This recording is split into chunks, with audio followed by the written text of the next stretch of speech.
Welcome back to Paul and Benny. I'm Paul, Benny's at work, and yes, it's been a really long time since we've been here.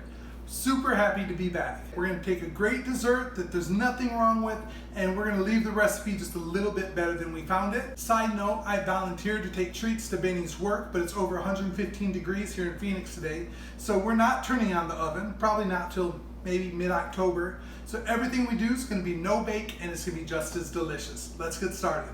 This recipe for banana pudding could not be easier. I get requests for it all the time. It doesn't taste like it's easy. But I'm going to start with 1 block of cream cheese, and it's been sitting out for a few hours. It's very, very soft. We'll put this in the bowl, and we're going to blend it until it's smooth with 1 can of sweetened condensed milk, not to be confused with evaporated milk. This is the good, syrupy, thick kind that barely falls out of the can. It's essentially just milk and sugar that's been boiled together till it's super thick.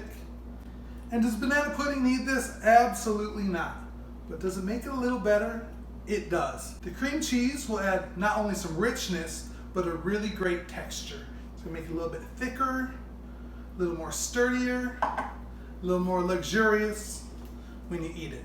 So we're going to blend this together till it's nice and smooth.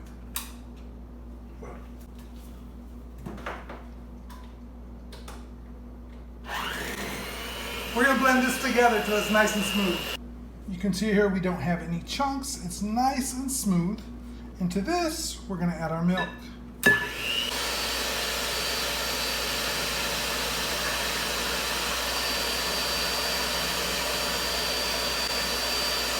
You'll notice I'm using a large box of vanilla instant pudding. The box calls for 3 cups of cold milk, but I only added 2 cups, and then I have my 1 cup of sweetened condensed milk in here. So I don't want to get too runny by adding the 3rd cup of milk. I want a thick, rich pudding.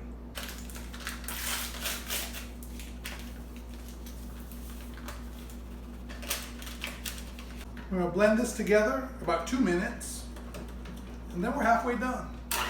We've been mixing about a minute. You can see our mixture's already getting nice and thick.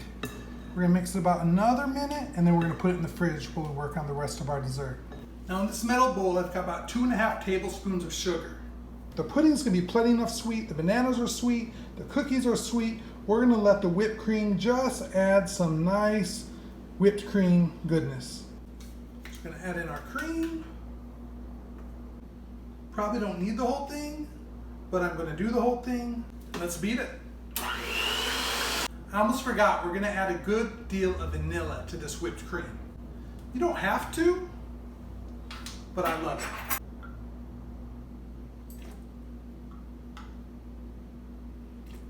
Add 2 teaspoons. Somebody's going to say that's way too much. I don't think so. Now here's the thing with banana pudding.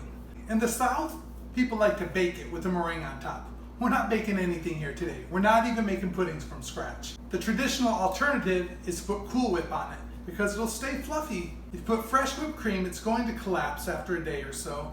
It's not going to be that pretty, and it's not going to have that great whipped cream texture. So to stabilize our whipped cream, we're going to add about 2 teaspoons of instant pudding mix. You can reserve this from the box of pudding that you're using. It's not going to affect your recipe at all. But I have one open, so here it goes. We're going to whip this till we have nice stiff peaks. You don't want to go too far with this whipped cream, but you want it as thick as possible. You don't want to break or turn to butter, but you want it nice and thick. Maybe a little thicker.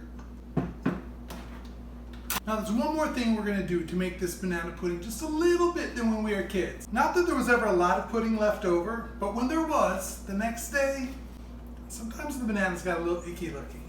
And I ate it. You just pretend you don't see it and eat it anyway. It's delicious. But to prevent that from happening, we're going to slice our bananas down the middle, and we're going to scoop out the seeds, because taking out those little black seeds helps prevent it from turning a whole lot.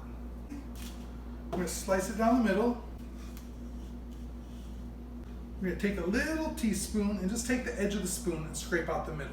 Now again, you don't have to do this, but it's a nice added touch.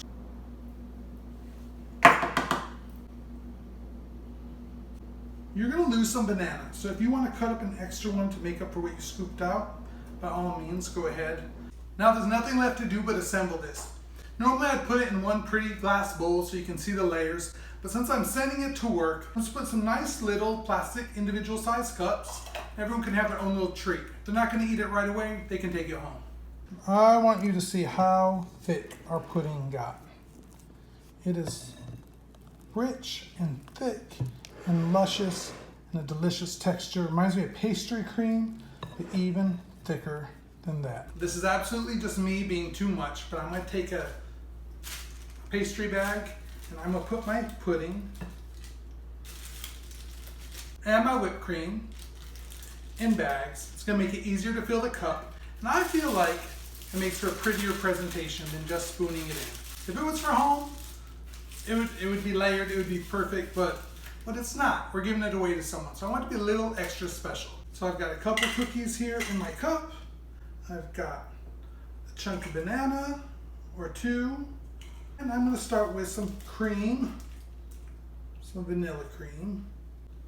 All right, I'm gonna put another couple of cookies because I love when they absorb the pudding and get all delicious in there.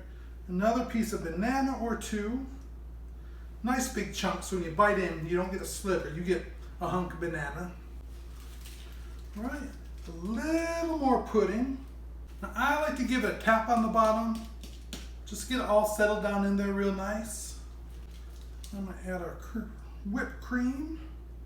Give it a little more, because I like a lot of whipped cream. I like a lot of cookies, I like a lot of bananas. I just like it all. And we're gonna stick one on top so everyone knows what it is. And how pretty is that? You could dust this with a little bit of nutmeg on top, make it even more special, but I think it's great just how it is. So I'm gonna fill these up. I'm gonna set one aside for myself, of course, and I'm gonna have a little treat. I think it's better once it gets really cold in the fridge, but oh, even fresh. The cream is super thick. The pudding's a super dense custard. The cookies are still crunchy. You need to try it. We're grateful for easy to make, oven-free, super delicious desserts on a hot summer day. And of course, we're grateful for you watching.